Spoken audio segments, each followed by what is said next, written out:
Greetings of the day, students. So this is what we saw last time, what I was saying on the screen. We are just beginning with the C programming sessions, right?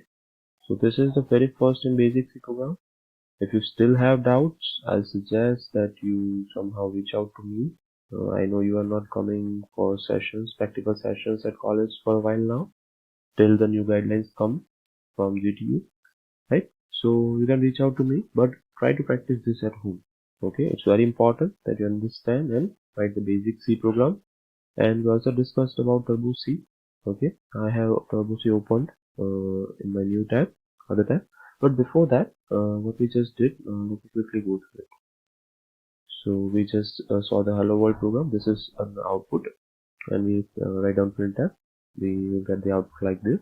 Okay, so yeah, and we discussed basic things: void main, clear screen, printf, get ch, preprocessor directive include. When I took the test, I saw that many of the students wrote that there are only two preprocessor directives, stdio.h and conio.h, but it is not true. Anything that comes with hash include is known as preprocessor directive. Preprocessor directive means there are so many files that we can include before the program starts. Okay, so we'll keep that in mind, that whatever precedes the hash include statement is known as preprocessor directive. Okay, so आप जो भी hash include statements हैं ऊपर आते हैं उन्हें preprocessor directive कह सकते हैं. math.h फाइल है, stdlib.h फाइल है, limits.h फाइल है, काफी सारी फाइल्स हैं ऐसी जो preprocessor directive के तौर पे काम करती है. ओके, मूविंग फॉरवर्ड कुछ जनरल इंस्ट्रक्शन देखे थे हमने. डबल स्लैश थे, मल्टीलाइन कमेंट्स थी. ओके, फिर कर्ली ब्रेसेस थे जो हम यूज करते हैं मेन प्रोग्राम में. हर एक स्टेटमेंट सेमीकोलन से एंड होता है. ओके, कुछ जनरल इंस्ट्रक्शंस थे. और program to calculate area on area of circle based on user input. So ये हम देखने वाले हैं. Okay, so I just switch to the editor window. Where is my editor window? It is here. Okay, so I just start Turbo C.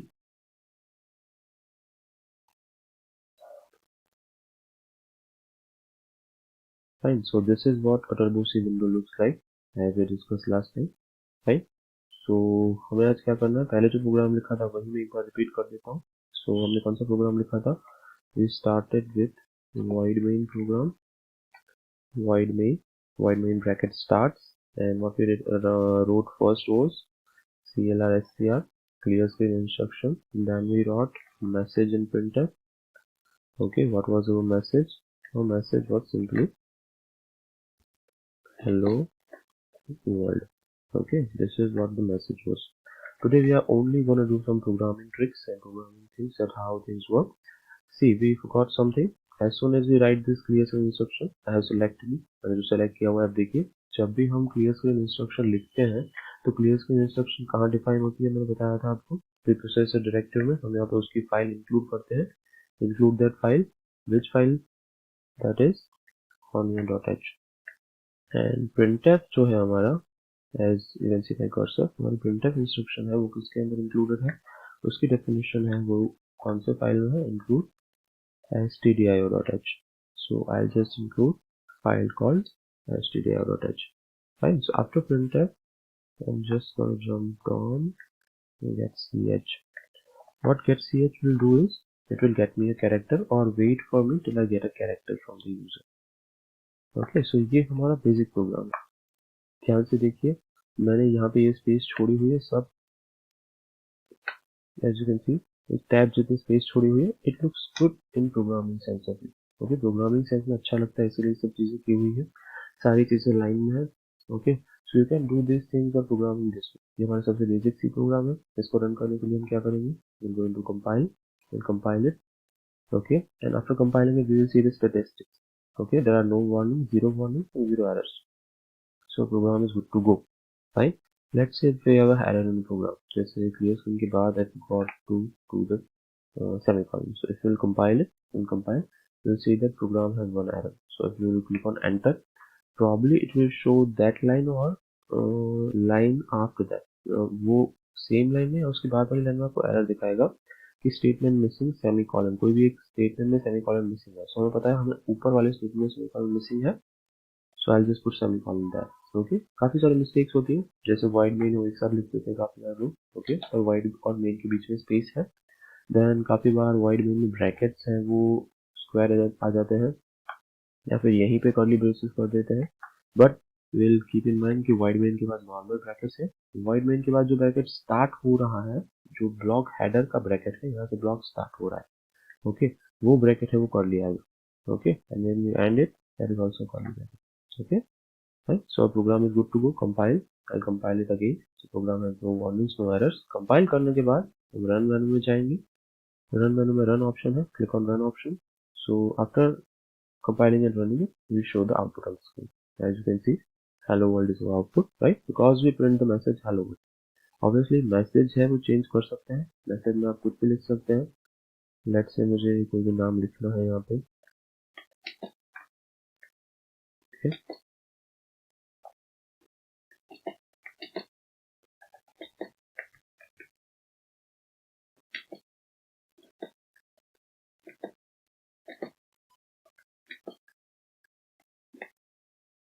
Okay, so I'll just quickly go again into compile it.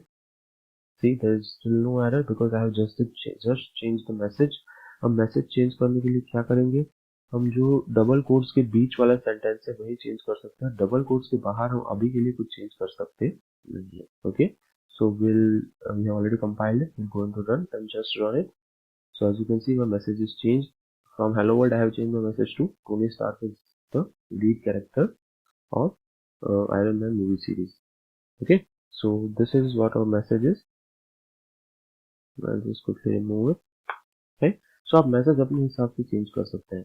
और message में एक और चीज हमें क्या सीखनी है, जैसे मुझे अपना इंट्रोडक्शन इसमें लिखना है। सो whenever I say I want to write my introduction, I'll just write it like this. My name is ABCXYZ, okay. Then another printf. I'll just write short printf statements about my introduction. I'm from Delhi, let's say, okay. Printf, I am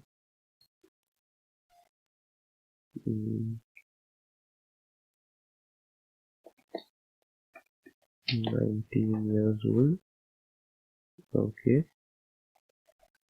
Printf,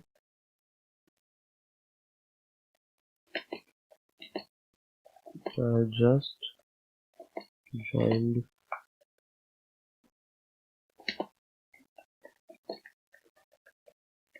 my undergraduation program. Okay, so these are some statements that I want to print on screen. So it's not like that you can only print one statement. Okay, hello world, my name, or whatever it is. You can print multiple statements, multiple printf statements can be there in the program.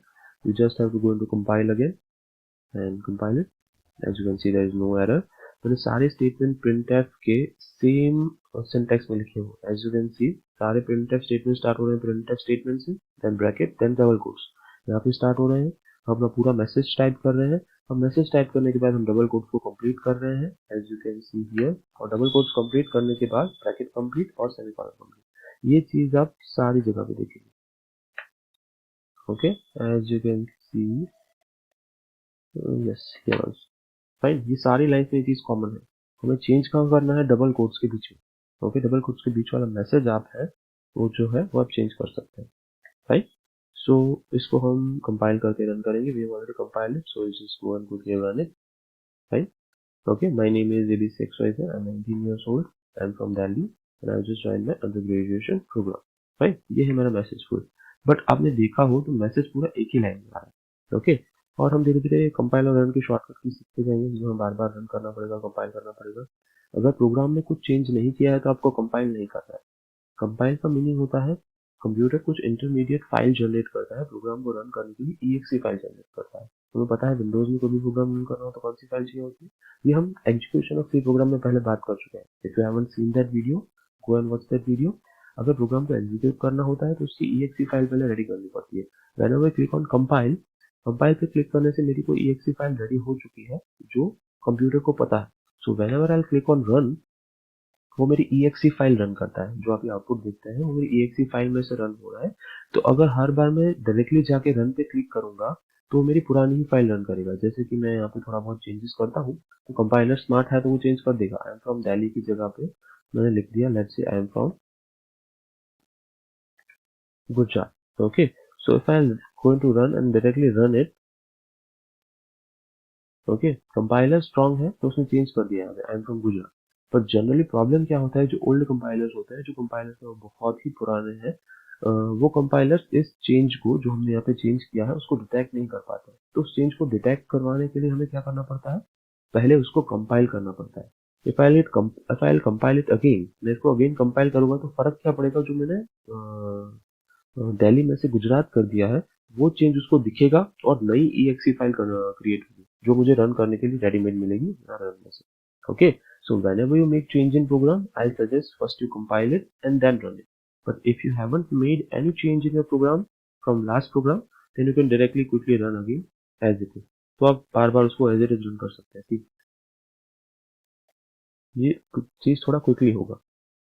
Fine, if I let's say I am making some changes, I am making it Maharashtra. Okay, then if I'll go and run it, it will first run a few lines. Okay, वो few lines में थोड़ा compilation run करेगा क्योंकि उसको change detect हुआ है। Okay, so ये सब चीजें हम ध्यान रखेंगे। अगेन मैं रन महाराष्ट्र करता हूँ तो वो उसका जो compilation है few lines का जो आप स्क्रीन पे देख रहे थे वो नहीं करेगा। Okay, so ये थोड़ी छोटी छोटी बातें हैं जो हम ध्यान रखेंगे। If you have done changes in the program, you'll keep that in mind. You will first compile it and then run it. If you haven't made any changes in the program, you can directly run it. Right? But हमारा problem क्या था, जब हम run कर रहे हैं वो सारी चीज एक ही लाइन में आ रही है। If you want to adjust it, if you want to take it into new line, हम दो छोटी छोटी चीजें सीखेंगे। कौन सी चीज सीखेंगे? फर्स्ट चीज that is new line command. That is new line command. New line command कैसे लिखते हैं? First will do the backward slash करेंगे, बाद में एंड लिखेंगे।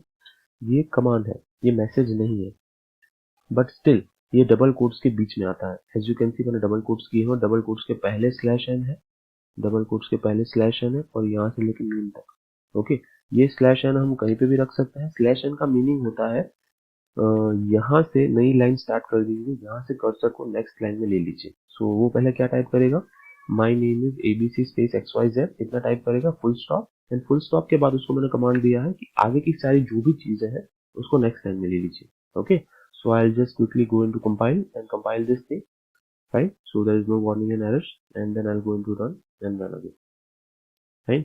If I run it again, you will see that my name is ABC space XYZ, बाद में हमारा कर्सर नई लाइन में आ गया है और आई एम 19 years old से लेके पूरा नई लाइन में लिखा गया है। मैंने न्यू लाइन कमांड एक ही बार दिया हुआ है इसलिए यहाँ पे एक ही नई लाइन क्रिएट हुई है। आप new line command multiple times दे सकते हैं obviously, so multiple new line create होंगी। Okay, so what I'm gonna do is I'm just quickly gonna give new line command after every line. So after every line my compiler will come into new, right? मुझे यहाँ पे new line command देने की जरूरत नहीं है। क्यों नहीं है, हम देखेंगे कि मेरा कंपाइलर एक लाइन के बाद नई लाइन में आ चुका है, बाद में ये लाइन खत्म करके वापस नई लाइन में आ चुका है, ये लाइन खत्म करके भी वो न्यू लाइन में आ चुका है। But after last line I don't have to give the command new line. If you give the command new line वो गलत चीज नहीं है, this is still a right program, but इसकी कोई जरूरत नहीं है। Okay, so I just remove it and quickly compile it. Let me check if it's true. It is true. अगर आप कंपाइल करते हैं तो ध्यान से देखिए, अगर कोई एरर आ रही है तो उसको रीड कीजिए। एरर बहुत रीडेबल होती है, राइट? सो एरर को रीड करने की ट्राई कीजिए और इंटरप्रेट करने की ट्राई कीजिए। अपने ही प्रोग्राम को बार बार लिखिए और बार बार देखते रहिए, तो ही आपको ये सिंपल प्रोग्राम आएगा। Okay, I am going to run and just run it. Fine. As you can see, these are very well structured program. Every line is in the new phase, okay, in the new line, right? So we can just write it like this, okay? और मैं slash N कहीं पे भी जरूरी नहीं कि मैं last में डालूंगा, स्लैश एन कहीं पे भी बीच में डाल सकता हूँ, उसके हिसाब से लाइन चेंज होगी। माई नेम के बाद न्यू लाइन आ जाएगी और इज ABC XYZ, ओके? और एक let me check this first. Okay, my name के बाद न्यू लाइन में आ गया हमारा कर्सर और इज ABC XYZ नई लाइन में आ रहा है। सो न्यू लाइन हम कहीं पे भी यूज कर सकते हैं, पर याद रखेंगे मैसेज के बीच में आएगा, डबल कोट्स के बीच में आएगा, right? So will just keep it to that. I will assume that you will practice this again and again. Okay, ये फर्स्ट प्रोग्राम है, बार बार प्रैक्टिस करते रहिए। Right? If you have any doubts or if you have any comments, you can comment in the classroom or you can reach out to me. Right? Have a good day.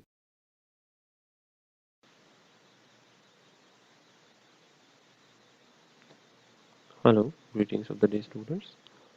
So we'll have somewhere last time. Just a minute. I'll just get everything in order. Yeah. So we wrote a program something like this. Okay. And last statement is get ch. Fine. So this is where we stopped last time. Okay. We discussed about slash n. Why slash n is used? Slash n is used for inserting a new line. Okay. So let me just quickly run this and show it to you guys. Compile. What we do is compile. Compilation shows one error. What is it? Semicolon is missing somewhere. Yeah. Okay. So whenever you get error something like this, you just have to reach out to that point and put semicolon. Okay. Now I guess it will be okay. Compile. Yes. No compilation errors or warnings, and then I'll go in just run it. Fine. So this is my introduction program. Simple. Everything is coming into order in a very new line as we were just discussing right now. Right. So we use command slash n for that. I'll just repeat that whenever you use slash n, you have to use it inside quotes. As you can see, slash n is a part of the message. See, this is my message, and slash n is part of the message. It is showing in red thing. Okay, red color में show हो रहा है. If I'll just remove from here and if I just write it outside the double quotes area, it will be shown in a different manner. Okay, now it's not a part of message because messages are written in red fonts. Okay, so I'll suggest that whenever you use slash n, check for the sign that it is in the red thing. Right. Similarly, slash n के जैसा ही एक दूसरा command है slash T. मैं थोड़ी जगह पे slash T रख रहा हूँ. 19 के बाद let put slash t. A B C और एक्स वाई जेड के बीच में स्लैश टी है. आई एम फ्रॉम दिल्ली के बीच में स्लैश टी है. कहीं पे भी रख सकते हैं आप. आई हैव जस्ट ज्वाइंड के पहले स्लैश टी है. सो मैं इसको रन करता हूँ. हम डिसाइड करेंगे कि स्लैश टी क्या करता है. So what we do generally is compile it first. Okay, so compilation is done, no errors, and then we'll run it. Okay, हमें क्या दिख रहा है? थोड़ी थोड़ी जगह छूटी हुई है कहीं कहीं. As you can see A B C और एक्स वाई जेड के बीच में जगह है एक टैब जितनी. 19 ईयर्स ओल्ड के बीच में जगह है टैब जितनी. आई am from Delhi, so from और दिल्ली के बीच में जगह है एक टैब जितनी. और I have just join my under graduation programme के पहले जगह है एक टैब जितनी. Okay, so slash T command as you can see is also part of message just like slash N. Slash N और स्लैश टी का सिर्फ use different है. वो दोनों एक ही कैटेगरी में बिलोंग करते हैं. Slash n use for new line और slash t use for tab. अगर आपको आउटपुट में टैब जितनी स्पेस छोड़नी है तो आपको कमांड देना पड़ेगा. Okay, you will have to give the command to the computer to use space according to tab. Fine. So slash t use होता है tab जितनी space छोड़ने के लिए output में. Hope that is clear. Okay, so I'll just remove tabs from unwanted sign. और basically what I'm going to do is create a new program. मैं एक new program create कर लेता हूँ. हमारा task क्या था? हमारा टास्क हम जब ने ये लेक्चर स्टार्ट किया तो हमने डिस्कस किया था कि we will write a program to calculate area of circle. Okay, so I am just opening a new thing.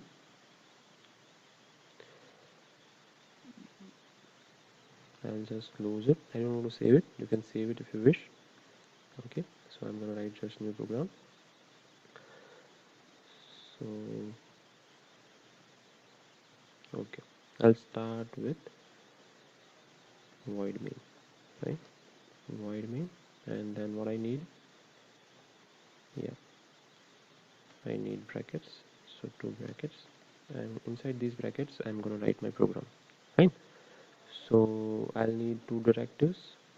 Let me just include directives first.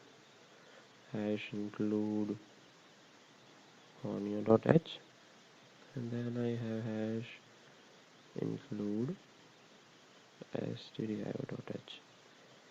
Okay, so as usual my first statement is gonna be clear screen from me computer, and then I'm gonna define something like let's say float uh, pi there is one variable called pi. I'll explain what is variable in just couple of minutes. And then I'll need variable called r or radius. Let me just write down whole thing, radius, and then I'll store my answer in area. Fine, I have these many variables. Okay, so I'll just quickly start giving value to it. Pi is equals to 3.14. Okay, and radius is equals to 7.6. Right, and then how area is defined? Area of circle is defined as pi r square, right? So pi into r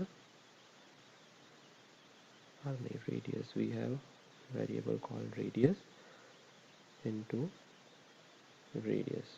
Okay, so I just defined my area like this, and then at last I'm going to show my answer. We have learned printf. I'm going to just redefine it a bit. Okay, so area of circle is percentage f, and comma we are going to write down area because I have stored my things in area. Okay, so this is my program. We'll first understand it. हमें ये preprocessor directive पता है कॉन्यू और stdio.h. Fine, first हमने computer को instruction दी है कि आप क्लियर स्क्रीन कर दीजिए. ये इंस्ट्रक्शन हमारे लिए नहीं है. सो हम ये इसको ध्यान से समझेंगे. ये इंस्ट्रक्शन का मतलब क्या है. फर्स्ट मैंने लिखा है फ्लोट. फ्लोट है वो एक डेटा टाइप है. डेटा टाइप मतलब मेरे जो ये मेमोरी एड्रेसेस हैं, ये सारे मेमोरी एड्रेसेस के नाम हैं. एक मेमोरी एड्रेस का नाम है पी आई, मैंने कॉमा सेपरेटेड लिखे हुए. एक मेमोरी एड्रेस का नाम है पी आई, दूसरे मेमोरी एड्रेस का नाम है रेडियस, और तीसरे मेमोरी एड्रेस का नाम है एरिया. मुझे 3 मेमोरी एड्रेस चाहिए होंगे. इनिशियली मैंने उनको वैल्यू नहीं दी है, सो ऑब्वियसली वो मेमोरी एड्रेसेस के सिर्फ नाम है, उनकी जगह अभी खाली है. सो पाई नाम की मेमोरी एड्रेस की जगह बन गई है, रेडियस नाम की मेमोरी एड्रेस की जगह बन गई है, एरिया नाम की. और उनका टाइप कैसा है, हमें टाइप देना पड़ता है क्योंकि नंबर्स बहुत तरीके के होते हैं, वैल्यूज़ बहुत तरीके की होती हैं. फ्लोट होती है, इंटीजर होती है. फ्लोट का मतलब होता है कि पॉइंट वाली वैल्यूज़, जो भी वैल्यूज़ में फ्लोटिंग पॉइंट आते हैं, जैसे कि 3.14, 8.9, 5.6. हमने नेचुरल नंबर्स पढ़ा है. नेचुरल नंबर्स है, रियल नंबर्स का सेट होता है मैथमेटिक्स में. सिमिलरली फ्लोट कौन सा सेट है, रियल नंबर्स वाला सेट है. जिस भी नंबर में फ्लोटिंग पॉइंट आता होगा उस नंबर्स को हम कैसे डिफाइन करेंगे, फ्लोट के तरीके से डिफाइन करेंगे. जैसे अभी मैंने 3 नंबर्स को फ्लोट ले लिया है, 3 मेमोरी एड्रेसेस को फ्लोट ले लिया है. फ्लोट है वो डेटा टाइप है. अगेन वो कैपेसिटी डिफाइन करता है कि वो मेमोरी एड्रेस है वो कितनी कैपेसिटी का डेटा होल्ड कर सकती है. ऑब्वियसली फ्लोट की कैपेसिटी ज़्यादा होती है. सिमिलरली एक दूसरी डेटा टाइप आती है, उस डेटा टाइप का नाम क्या है, integer. I N T, integer.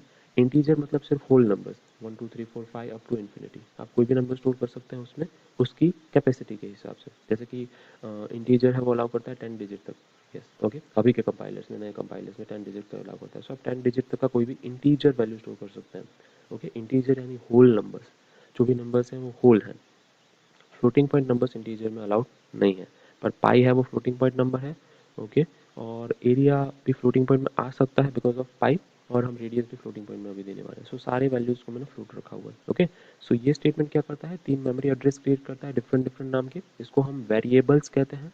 Fine, will learn that in future obviously, but for now will remember this. Fine, so pi is 3.14. पाई क्या है, 3.14. उसकी वैल्यू हमें पता है, या फिर हम इसको थोड़ा और भी ऐड कर सकते हैं, 3.1415. ओके, पाई की वैल्यू बहुत बड़ी होती है, इरेशनल नंबर है. And then we have radius. Radius की वैल्यू मैंने अभी के लिए अज्यूम की है 7.6. और एरिया का फॉर्मूला क्या है, पाई आर स्क्वायर. अभी के लिए हमारे पास स्क्वायर का कोई कन्वेंशन नहीं है इसमें, इसीलिए मैंने रेडियस इंटू रेडियस लिखा हुआ है. मेरी वैल्यू रेडियस नाम के मेमोरी लोकेशन पे स्टोर्ड है. सो ये जो भी हम फर्स्ट स्टेटमेंट में डिक्लेयर करेंगे प्रोग्राम में, वो सारे मेमोरी एड्रेसेस याद रखेंगे, उनके नाम याद रखेंगे. सो ये नाम हम सेम स्पेलिंग्स में यूज़ करेंगे. अगर मैंने एरिया का स्पेलिंग यहाँ पे गलत लिखा हुआ है, एरियाज लिखा हुआ है, तो हम थ्रू आउट द प्रोग्राम में क्या यूज़ करूँगा, एरियाज स्पेलिंग यूज़ करूँगा. ओके, सो स्पेलिंग सही है कि गलत वो इंपॉर्टेंट नहीं है, पर स्पेलिंग पूरे प्रोग्राम में सेम होना चाहिए, वो इंपॉर्टेंट है. जो भी आप डिक्लेयर करें, ये है वो डिक्लेरेशन एरिया है. ओके, इसको हम क्या कहते हैं, वेरिएबल डिक्लेरेशन. ओके, ये कमेंट सेक्शन है. Obviously we have discuss this. ये 1 लाइन कमेंट है. 1 लाइन कमेंट कैसे लिखी जाती है, कोई भी डबल स्लैश के बाद किसी को भी कोई इन्फॉर्मेशन देनी है प्रोग्राम के बारे में. सिमिलरली ये प्रोग्राम को अफेक्ट करेगा नहीं. ओके, वो हमारे लिए 1 लाइनर कमेंट है. So after that moving forward, ये डेफिनेशन है. मैंने पाई की वैल्यू डिफाइन की है, pi is equal to 3.14. Okay, as you can see after every statement we are using what, semicolon. हम एवरी स्टेटमेंट के बाद क्या यूज़ कर रहे हैं, सेमीकोलन। ये दो स्टेटमेंट वैल्यू डिफाइनिंग स्टेटमेंट है। ओके, सो मैं जैसे यहाँ पे लिख दूंगा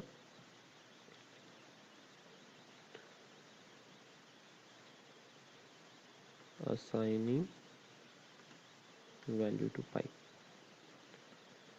वेरिएबल। ओके, पाई रेडियस एरिया है वो सब वेरिएबल्स है। क्लियर है? सिमिलरली नीचे किसे हमें वैल्यू असाइन की है यहाँ पे। Okay, so I'll just paste it here. Okay, assigning value to radius variable. Okay, ये क्या है? Calculating area of circle, right? हमने एरिया ऑफ सर्कल कैलकुलेट कर दिया है और प्रिंटिंग इट ऑन कंसोल, ये हम उसको कंसोल पे प्रिंट कर रहे हैं। ओके, एरिया ऑफ सर्कल का फॉर्मूला क्या होता है? रेडियस पाई इंटू रेडियस और आर इंटू आर। हम आर भी लिख सकते हैं रेडियस को, पर आप स्टार्टिंग में ही क्या उसको डिनोट करेंगे, यहाँ पे रेडियस की जगह पे क्या लिखेंगे आप? R. That is true. Okay, आप कोई भी नाम दे सकते हैं, क्या नाम दे सकते हैं क्या नहीं दे सकते हैं वो आगे हम वेरिएबल डिक्लेरेशन के रूल्स में पढ़ेंगे, बट अभी के लिए हम ये सिंपल प्रोग्राम याद रखेंगे। सो मैंने क्या किया है, area is equal to pi into radius. Fine, simple है। हम एरिया को ये चीज़ असाइन कर रहे हैं, इज इक्वल टू को कहते हैं assignment operator. Fine, so I M printing it. मैं क्या सिंपली एरिया को प्रिंट कर रहा हूँ। प्रिंट स्टेटमेंट ध्यान से देखेंगे, ये हमारा मैसेज है। एक बार ध्यान से देखिए, ये हमारा मैसेज पार्ट है। हर एक प्रिंट स्टेटमेंट में मैसेज पार्ट होता है। मैसेज पार्ट आप चेंज कर सकते हैं। आप एरिया ऑफ सर्कल इज, मैंने ऐसा लिखा है, आप ऐसा लिख सकते हैं कि एरिया ऑफ सर्कल, आपको इज नहीं लिखना है, आप सिंपली ऐसा लिख सकते हैं एरिया ऑफ सर्कल शॉर्ट में। ओके, मैसेज कोई भी हो सकता है again, but I will keep it longer message so that you can understand. Okay, और परसेंटेज एफ का मतलब है, परसेंटेज एफ अगेन एक कमांड है। वो क्या कमांड है कि कंप्यूटर को यहाँ पे परसेंटेज एफ स्क्रीन पे नहीं प्रिंट करना है। ये पार्ट ऑफ मैसेज है। जैसे ही स्लैश एन और स्लैश टी था, हम स्लैश एन और स्लैश टी को स्क्रीन पे प्रिंट करने के लिए नहीं लिखते थे, वो एक कमांड था कि अब आपको न्यू लाइन में जाना है, अब आपको एक टैब जितनी जगह छोड़नी है। सिमिलरली परसेंटेज एफ क्या होता है, आपको वहाँ पे कोई वैल्यू प्रिंट करनी है कि जो फ्लोट है। ओके, आपको कोई वहाँ पे मेमोरी वैल्यू प्रिंट करनी है कि जो फ्लोट है। यहाँ पे हमने फ्लोट देखा था, as you can see here, हमने यहाँ पे फ्लोट देखा था। सिमिलरली आपको यहाँ पे कोई वैल्यू प्रिंट करनी है परसेंटेज एफ की जगह पे कि जो फ्लोट है। कौन सी वैल्यू प्रिंट करनी है वो हम मैसेज खत्म होने के बाद बताएंगे। हमारा मैसेज खत्म होता है यहाँ पे कोट्स के बाद। ओके, सो हम after quotes we are gonna show it from here, comma separated. Okay, मेरा मैसेज कहाँ पे खत्म हो रहा है, अगेन ध्यान से देखेंगे, मेरा मैसेज यहाँ से स्टार्ट होके यहाँ से खत्म हो रहा है डबल कोट्स के साथ। मेरा मैसेज खत्म हो गया, फिर हम कॉमा यूज़ कर रहे हैं। ओके, कॉमा क्यों यूज़ कर रहे हैं कि मैसेज है वो वहाँ पे खत्म हो चुका है, सेपरेट करने के लिए। Comma is use for separating message और उसकी स्पेशल आर्ग्यूमेंट्स। पीछे वाली है उसकी स्पेशल आर्ग्यूमेंट है। क्या आर्ग्यूमेंट है कि we need variable called area here. Variable called area क्या करता है, वो परसेंटेज एफ नाम की जगह है जो स्टेटमेंट में वहाँ पे प्रिंट करेगा। क्या प्रिंट करेगा, एरिया की वैल्यू जो भी स्टोर्ड है यहाँ पे। ओके, सो इसके लिए यूज होता है। फाइन, प्रिंटफ स्टेटमेंट है, थोड़ा मैंने चेंज किया है, ध्यान से समझेंगे इसको। Fine, I will just quickly compile it, there are no warnings और errors and then I will run it.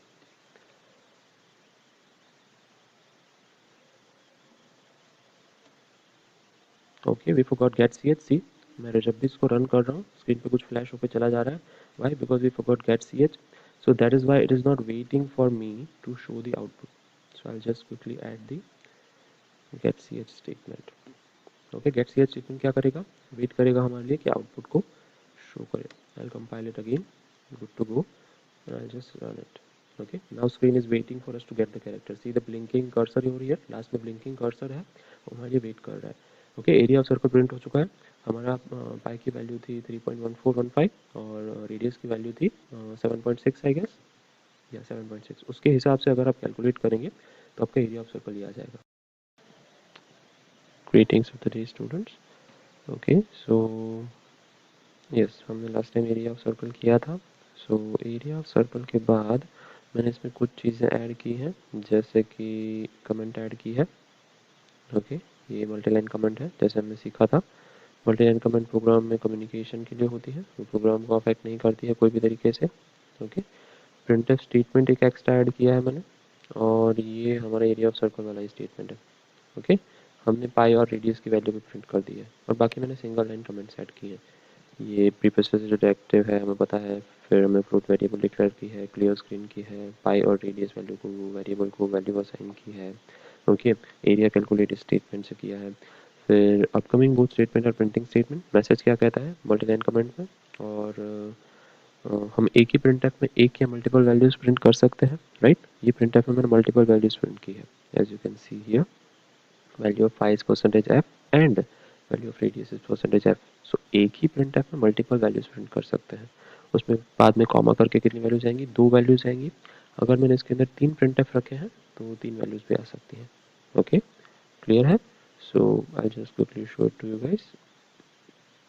Compilation, I have done compilation, no error, no warning, and then I'll quickly run it. Okay, value of pi is 3.14, radius is 7.6 and area of circle is this.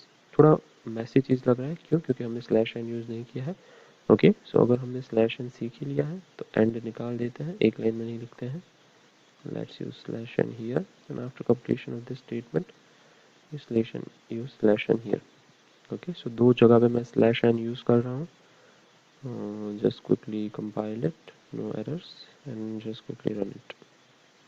Fine. 3 lines, 3 variables, simple. Pi is something, radius is something, and area of circle is something. Okay. Neat and clean answer है। इस तरीके से हम answer को भी formatted वे में print करने की ट्राई करेंगे using slash n and slash t when we are printing something. I have used 2 printf statement, but दो in output I am getting 3 lines. 3 line मिल रही है मुझे, क्यों मिल रही है? क्योंकि because I have used slash n for new line at appropriate places. Okay, और ये मल्टी लाइन कमेंट है, ये मैंने आपके एग्जाम्पल के लिए लिखी हुई है। सी, प्रोग्राम के बीच में आप मल्टी लाइन कमेंट लिख सकते हैं। कैसे स्टार्ट होती है? स्लैश स्टार, एंड एंड कैसे होती है? Star slash. ये यहाँ पे आ जाते हैं कमिंग ओवर हियर। ये मल्टी लाइन कमेंट नहीं है, ये सिंगल लाइन कमेंट है। इसके नीचे आप दूसरी लाइन कमेंट के हिसाब से नहीं लिख सकते हैं, सिर्फ यही मल्टी लाइन कमेंट है। ओके, ये प्रोग्राम के बीच में है, जो प्रोग्राम को थोड़ा अनईजी लगा रही है, इसीलिए मैं इसको निकाल देता हूँ। This was just to show you something, so I will quickly remove it. Okay, मैं इसको रिमूव कर देता हूँ and then coming back to normal program. Fine. So ये हमारा फ्लोट वेरिएबल के साथ एक इंट्रोडक्शन जैसा था कि फ्लोट वेरिएबल से कैसे काम करते हैं। सिमिलरली चीज़ें मैं इंटीजर में भी कर सकता हूँ। Okay, integer. और अभी हम प्रोग्राम को थोड़ा चेंज कर सकते हैं, जैसे कि मैं यहाँ पे क्या कर सकता हूँ, a comma b comma multiplication. Okay, so मैं मल्टीप्लिकेशन को शॉर्ट में लिखता हूँ MUL। बार बार मुझे मल्टीप्लिकेशन पूरा वेरिएबल यूज़ करना पड़ेगा। अब हमारे पास रेडियस और पाई वेरिएबल नहीं है, इसीलिए let me remove just these lines. In lines को रिमूव कर देता हूँ। ओके, सो मेरे पास अब 3 वेरिएबल है, ए बी और मल्टीप्लिकेशन, और शॉर्ट में लिखा है मैंने MUL। अभी हम यहाँ पे फ्लोट वेरिएबल डिक्लेयर नहीं कर रहे हैं। सो अब कौन सा वेरिएबल डिक्लेयर कर रहे हैं? इंटीजर। अगेन, ये जो भी मैंने राइट हैंड साइड पे लिखा हुआ है पूरा, as you can see these things, ये लाइन, फिर यहाँ पे भी 2 लाइन मैंने लिखी हुई है, ये वाली और ये वाली। ऑब्वियसली हमें पता है कि कमेंट्स हैं, पर वो मैंडेटरी नहीं है, वो ज़रूरी नहीं है कि लिखे ही, वो आपके अंडरस्टैंडिंग के लिए है, आपको समझ में आए इसीलिए मैं लिख रहा हूँ। राइट। सो मूविंग फॉरवर्ड, ए को मैं वैल्यू दे देता हूँ कोई। अब मैं ए को पॉइंट वैल्यू नहीं दे सकता, 8.9, 8.6। Why I can't give float values to a? Because उसकी डेटा टाइप अब क्या हो गई है? इंटीजर हो गई है, होल नंबर हो गया है। सो अब हम ए बी और मल्टीप्लिकेशन तीनों मेमोरी एड्रेसेस में ऐसे ही वैल्यू स्टोर कर सकते हैं कि जो होल नंबर है, जो नेचुरल नंबर है, जो नेचुरल नंबर्स में फॉल करती है, जिसमें फ्लोटिंग पॉइंट नहीं है। ओके, बी में सिमिलर एक वैल्यू स्टोर करता हूँ 76। ओके, ए और बी की 2 वैल्यू डाल दी है और मुझे मल्टीप्लिकेशन चाहिए आंसर में, तो आंसर में मैं किस तरीके से स्टोर करूँगा? ए मल्टीप्लाइड बाई बी। कंप्यूटर की लैंग्वेज में ये मल्टीपल साइन है, हम कंप्यूटर लैंग्वेज में ये साइन यूज़ नहीं करते हैं। Obviously it is a character x, x character है। मल्टीप्लिकेशन के लिए साइन है स्टार। ओके, सो मेरा मल्टीप्लिकेशन, अब मेरे पास सारी वैल्यूज़ मेमोरी में स्टोर है। अभी मैं ये प्रोग्राम रन करता हूँ, आपको दिखाता हूँ compilation. there is one warning, what is it? Multiplication is assigned a value that is never used, no problem। यही हमें बात करनी थी। अल्टर आर और रन। ओके, हमारा प्रोग्राम रन हो रहा है, मुझे स्क्रीन पे कुछ दिख नहीं रहा है। ऑब्वियसली स्क्रीन पे नहीं दिखेगा। क्यों नहीं दिखेगा? क्योंकि मैंने एक भी प्रिंटफ स्टेटमेंट प्रोग्राम में यूज़ नहीं किया है। मैंने प्रोग्राम को कमांड दिया है कि इंटीजर नाम की 3 मेमोरी एड्रेसेस क्रिएट करो, जिसके इंटीजर वैल्यू के लिए जिनके नाम होंगे ए, बी और m, u, l. Okay, integer नाम के 3 मेमोरी एड्रेस, वैल्यू के 3 मेमोरी एड्रेस क्रिएट करने हैं। तीनों मेमोरी एड्रेस को नाम देने हैं ए, बी और एम, यू, एल। ये 3 नाम के मेमोरी एड्रेसेस हैं। और फिर क्लियर स्क्रीन करने का कमांड दिया है मैंने उसको। After clear screen I am telling it that assign 8 value to a. So memory address में वो ए को कितनी वैल्यू देगा? 8 वैल्यू दे देगा। बी को 76 दे देगा। और एम यू एल नाम के वेरिएबल में वो कौन सी वैल्यू स्टोर करेगा? जो भी 8 और 76 का मल्टीप्लिकेशन है वो खुद कर लेगा और एम यू एल में स्टोर कर देगा। बट प्रॉब्लम क्या है? ये सारी चीज़ें मेमोरी में हो रही हैं, मेमोरी में सारे आंसर स्टोर्ड है, everything is clear, but we are not getting anything. So हमें चार चीज़ें पता चले उसके लिए हमें क्या करना पड़ेगा? उसको प्रिंट करना पड़ेगा। सो एम यू एल की वैल्यू कब मिल रही है? इस स्टेटमेंट के बाद मिल रही है। सो इस स्टेटमेंट के बाद मैं एम यू एल की वैल्यू प्रिंट कर देता हूँ। ओके, जैसे हमने पहले लिखा था प्रोग्राम में, value of m u l is percentage d. ध्यान से देखेंगे, यहाँ पे मैं परसेंटेज डी लिख रहा हूँ मैसेज में। मुझे परसेंटेज डी नहीं चाहिए, वहाँ पे मुझे वैल्यू चाहिए, जैसे पहले मुझे परसेंटेज एफ में मिल रही थी। वहाँ पे परसेंटेज एफ लिख रहा था क्योंकि percentage f stands for float और percentage d stands for digit. Okay, so मुझे यहाँ पे कोई डिजिट प्रिंट करना है इंटीजर वैल्यू के लिए। सो ध्यान रखेंगे, जब भी आपको प्रिंटफ स्टेटमेंट में कोई वैल्यू प्रिंट करनी है, तो अगर वो फ्लोट वैल्यू है तो हम उसकी जगह परसेंटेज एफ यूज़ करेंगे। और अगर जैसे आप यहाँ पे देख सकते हैं कि अगर वो इंटीजर वैल्यू है, okay here it is integer, सारी वैल्यूज हमारी इंटीजर है इस टाइम पे। सो अगर वो इंटीजर वैल्यू है तो हम वहाँ पे क्या यूज़ करेंगे? Percentage D. Value of multiplication is percentage D. और परसेंटेज डी की वैल्यू कहाँ से लेनी है मेमोरी में से? एम यू एल नाम की मेमोरी जगह पे से लेनी है। ओके, सो हमने यहाँ पे प्रिंट किया है। ए बी की वैल्यू तो हमें इन स्टेटमेंट्स के बाद मिल जाएगी। ओके, इन दो स्टेटमेंट के एग्जीक्यूशन के बाद ए बी की वैल्यू ऑलरेडी स्टोर्ड है, राइट। सो हम डायरेक्टली, जस्ट मिनट, राइट। सो इन दो स्टेटमेंट्स के बाद हम डायरेक्टली क्या कर सकते हैं? ए और बी की वैल्यू प्रिंट कर सकते हैं। प्रिंटफ, दोनों साथ में लिख रहा हूँ, value of a is percentage d. Okay, वहाँ पे ए की वैल्यू प्रिंट करनी है। Similarly printf value of b is percentage d. Okay, and then b. So हमने दो वैल्यूज प्रिंट की हैं। अभी भी मैंने कहीं भी स्लैश एन यूज़ नहीं किया है, तो वो सारे एक लाइन में आ सकते हैं, इसीलिए मैं सब जगह पे स्लैश एन यूज़ कर देता हूँ। Okay, let me quickly go through this. एक एरर है, प्रिंट शुड हैव प्रोटोटाइप। मैंने कहीं प्रिंट यूज़ किया है? यस, यहाँ पे मैंने प्रिंट टैप यूज़ करना चाहिए। ओके फाइन, अब मेरा प्रोग्राम सही लग रहा है। Fine, a is 8, b is 76 and multiplication is 608। Okay, तो ये कैसे वैल्यूज़ हैं? इंटीजर वैल्यूज़ हैं। ये प्रोग्राम करने का मेन रीज़न यही था कि हमें इंटीजर वैल्यूज़ के बारे में पता चलना चाहिए, इंटीजर वैल्यूज़ क्या होती हैं। Okay, so float and integers both are done. अब हमारे लिए एक छोटा सा टास्क बाकी रह जाता है, यूज़र से वैल्यू कैसे लें। ओके, सो हम अपने पुराने प्रोग्राम में आ जाएंगे। हमारा पुराना प्रोग्राम कौन सा था? आई just remove the comments now. अब आपको कमेंट्स पता चल गए हैं, सो अब से मैं कमेंट्स नहीं लिखूँगा। Okay, I just quickly delete it. So new program again. Right, so अब मैं वापस कहाँ पे आ जाता हूँ? फ्लोट पाई, एरियाज को आर रिप्रेजेंट करता हूँ और एरिया को एरिया रिप्रेजेंट करता हूँ। ये तीनों फ्लोट वैल्यूज़ हैं। ओके, उसके बाद मैं क्लियर स्क्रीन इंस्ट्रक्शन देता हूँ।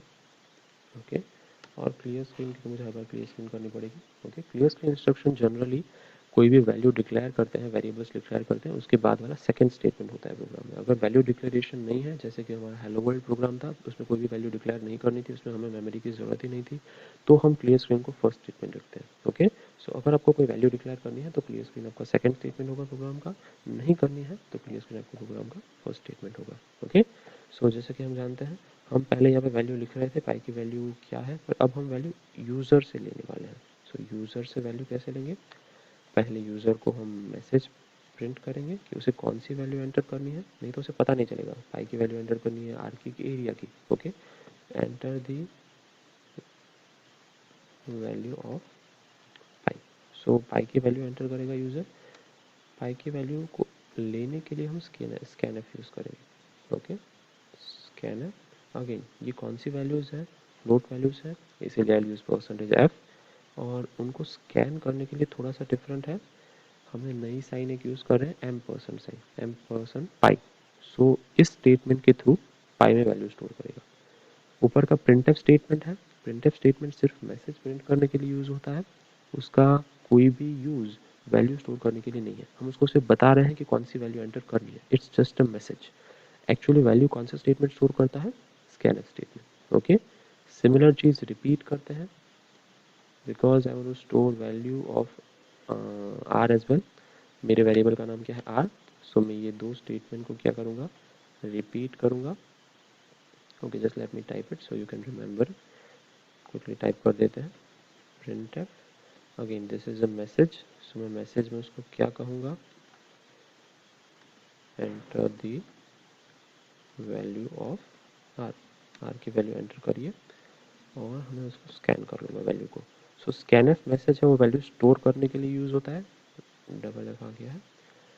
ओके, हमारी वैल्यू की टाइप क्या है? फ्लोट है, so I put percentage f comma and ampersand sign. किस में वैल्यू स्टोर करनी है? आर में। सो हमें दो वैल्यूज़ मिल गई हैं और सिंपली अब हम उसका एरिया कैलकुलेट करेंगे। हमें वैल्यू मिलेगी बाद में, एरिया कैलकुलेट करना है स्कैन करने के बाद। Area is equals to pi into r. Okay, हम ये स्टेटमेंट है उसको यहाँ पे नहीं लिख सकते हैं। यहाँ पे काफ़ी सारे स्टूडेंट को ये मैंने मिस्टेक करते हुए देखा, इसलिए आई मेंशन। ओके, मैंने ये स्टेटमेंट यहाँ पे लिखा हुआ है। हमारे पास तीनों वेरिएबल की जगह कहाँ क्रिएट हो रही है? इस स्टेटमेंट से, और हम उसको लिख कहाँ रहे हैं? यहाँ पे। फाइन, पर प्रॉब्लम क्या है? अभी भी पाई और आर इन दो वेरिएबल्स में वैल्यू स्टोर नहीं है। इन दो वेरिएबल्स में वैल्यू कौन से स्टेटमेंट स्टोर कर रहे हैं? फर्स्ट स्कैनफ स्टेटमेंट और सेकेंड स्कैनफ स्टेटमेंट। तो जब इन वैल्यूज ही नहीं है तो हम उसको कैलकुलेशन स्टेटमेंट से कर सकते नहीं। That is why I not that statement over there. I'll put that statement after scanning both values, after getting both values. Okay, so मैं इसको यहाँ पे रखूँगा। Area is equals to pi into r into r. अब हम values print कर सकते हैं। प्रिंट है, ओके, क्या वैल्यू है उसकी? Area is percentage f. Okay, percentage f की जगह मुझे क्या प्रिंट करना है? Area. Fine, I will just quickly compile it. Fine, good to go, no errors. Scanf statement ध्यान से देखेंगे and I will just run it. Okay, so run करते टाइम मुझे पूछेगा enter value of pi. I know the value of pi, so I enter 3.14 and I press enter. It will ask me value of r, I enter value of r 7.6। Okay, so again area is 181.316394। Again area of circle आ गया है। Fine, जैसे मैंने message print किया था वैसा message आया है। सो इस तरीके से एरिया ऑफ सर्कल फाइंड कर सकते हैं यूजिंग यूजर डिफाइंड इनपुट। पर यूजर की वैल्यू एंटर करने के लिए कौन सा फंक्शन यूज होता है? User define inputs, user define input function. Again ये फंक्शन कौन सी डिटेक्टरी में है? stdio डॉट नाम की .h नाम की डिटेक्टरी में है। सो हमें वो इंक्लूड करनी पड़ती है, हमने ऑलरेडी की हुई है। फाइन, सो हम स्कैन फंक्शन यूजर से वैल्यू स्कैन करने में यूज़ करते हैं। So this was important thing. So हमने इस लेक्चर में क्या क्या सीखा? प्रॉब्लम इंटीजर वैल्यूज सीखी, फ्लोट वैल्यूज सीखी, प्रिंटफ फंक्शन सीखा, स्कैनफ फंक्शन सीखा। स्कैनफ फंक्शन में एक नई साइन है, ampersand sign, ampersand sign pi. इसका ध्यान रखेंगे जब हम प्रिंट कर रहे हैं वैल्यू। यहाँ पे आ जाएंगे स्टेटमेंट में, आप देख सकते हैं मैंने यहाँ पे प्रिंटफ में एरिया प्रिंट करना है मुझे, तो मैंने उसमें एम्परसेंड साइन यूज़ नहीं किया है। Okay, so whenever you are printing something you don't have to use ampersand sign, but whenever you are scanning it, यानी कि आप उसकी वैल्यू यूज़र से ले रहे हैं, तब you have to use ampersand sign. Okay, ये चीज़ें ध्यान रखेंगे। Try to practice this at home, and if you have any doubts, comment it. Okay, thank you, good day.